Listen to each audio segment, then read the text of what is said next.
To Mala சமையல். இன்றைக்கி நம்ம பார்க்க போகிறது வடை கறிங்க. இப்போ வந்து நம்ம போன வீடியோவிலே பார்த்துருக்குறோம் வடை வந்து எப்படி செய்யணும் அப்படின்னு. அந்த வீடியோவை வந்து நீங்கள் போய் பாருங்கள், வடை எப்படி செய்யணும்னு தெரிலனா.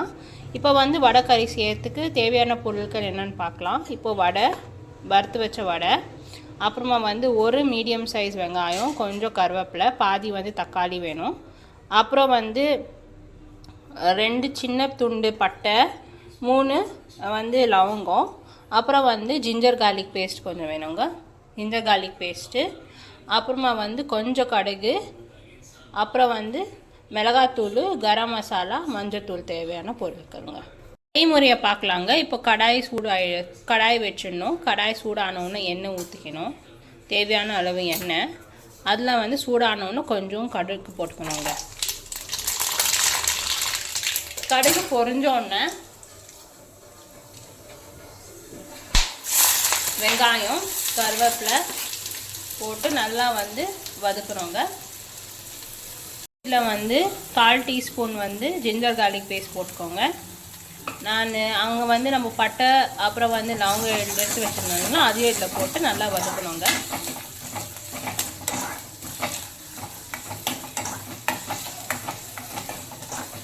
இந்த வடைக்கறி வந்து உங்களுக்கு வந்து தோசை, இட்லி, ஆப்பம் இதுக்கெல்லாம் ரொம்ப நல்லா இருக்குங்க. நீங்கள் செஞ்சு பார்த்துட்டு எங்களுக்கு கமெண்ட் பாக்ஸில் கமெண்ட் பண்ணுங்கள். எங்களுக்கு எவ்வளோ ஃபீட்பேக் வருதோ அவ்வளோ வந்து எங்கள் சேனல் க்ரோத்துக்கு யூஸ் ஆகுங்க.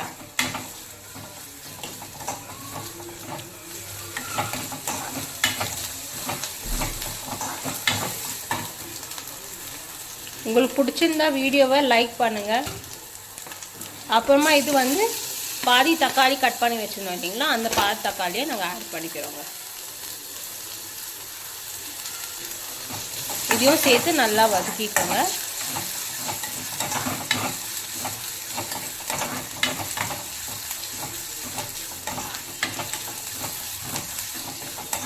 வடைக்கறி 2 விதமாக செய்வாங்க. ஒன்று வந்து வேக வச்சு செய்வாங்க, இன்னொன்று வந்து ஃப்ரை பண்ணிவிட்டு செய்வாங்க. இப்போங்க 1/4 டீஸ்பூன் வந்து மிளகாத்தூள் போட்டுக்கலாங்க.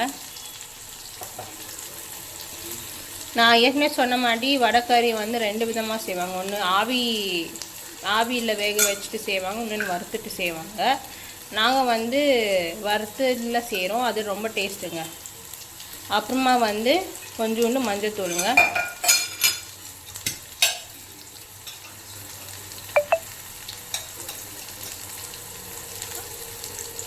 அப்புறமா கரம் மசாலா ஒரு 1/4 ஸ்பூனு,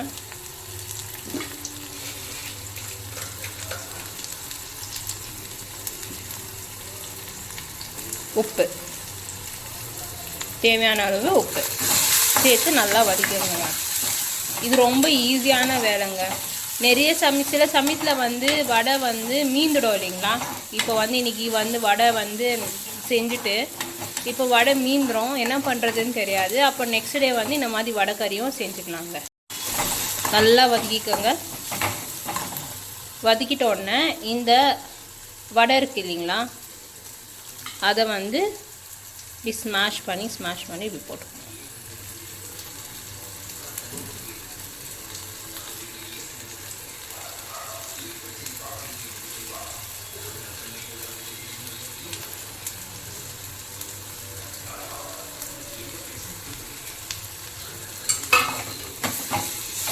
அதையும் சேர்த்து நல்லா வதக்கிக்கோங்க.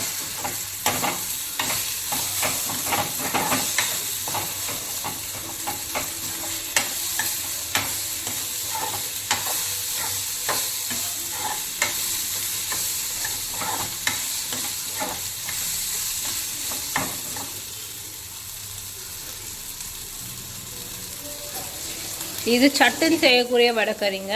தேவையான அளவு தண்ணி ஊற்றிக்கோங்க.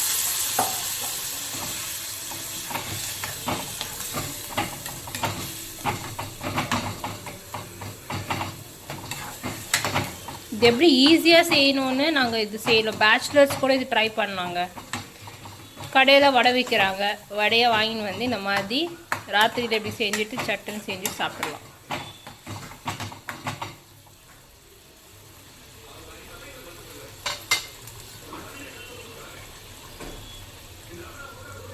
பாருங்க, ஒரு சின்ன பவுலில் தேங்காயும் கொஞ்சோண்டு சீரகம் வந்து இதில் போட்டு நம்ம வந்து ஃபைன் பேஸ்ட்டாக அரைச்சிக்கணுங்க. விழுதாக அரைச்சாச்சு. இதை எடுத்து வந்து நம்ம வந்து இந்த வடைக்கறி செஞ்சிட்ருக்கோம் இல்லைங்களா, அதில் வந்து ஊற்றிக்கணுங்க.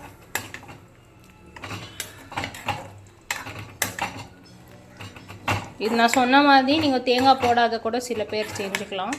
தேங்காய் இல்லைன்னா, தேங்காய் இருந்ததுன்னா தேங்காய் இந்த மாதிரி அரைச்சி விழுதாவும் ஊற்றி செஞ்சுக்கலாம்.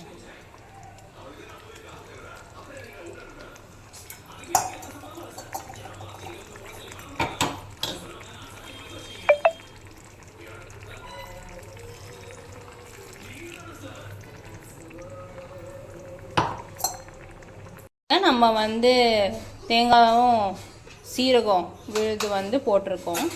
ஸோ இது வந்து நல்லா வந்து பச்சை வாசனை போகணும். பச்சை வாசனை போனோன்னு சுட சுட வடைக்கறி தயார். நான் சொன்ன மாதிரி இது சப்பாத்தி, பூரி, ஆப்பம், தோசை, அப்புறம் வந்து இட்லிக்கு வந்து ரொம்ப ஆப்டான டிஷ்ஷு. நீங்கள் வந்து செஞ்சுட்டு எங்களுக்கு லைக் பண்ணுங்கள், ஷேர் பண்ணுங்கள், கமெண்ட் பண்ணுங்கள், சப்ஸ்கிரைப் பண்ணுங்கள், பெல் பட்டனையும் அழுத்துங்க. நம்ம வந்து பச்சை வாசனை போனோன்னா எப்படி இருக்குன்னு பார்க்கலாங்க. பாருங்க, சுவையான வடைக்கறி ரெடி.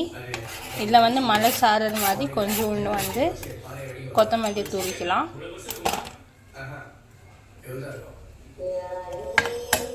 தூவிட்டு நல்லா மிக்ஸ் பண்ணிக்கோங்க. சுட சுட தோசையும் வடைக்கறியும் தயாராக இருக்குது. வாங்க சாப்பிடலாம், ருசிக்க ரசிக்க. மீண்டும் சந்திக்கலாம் இன்னொரு வீடியோவுடன்.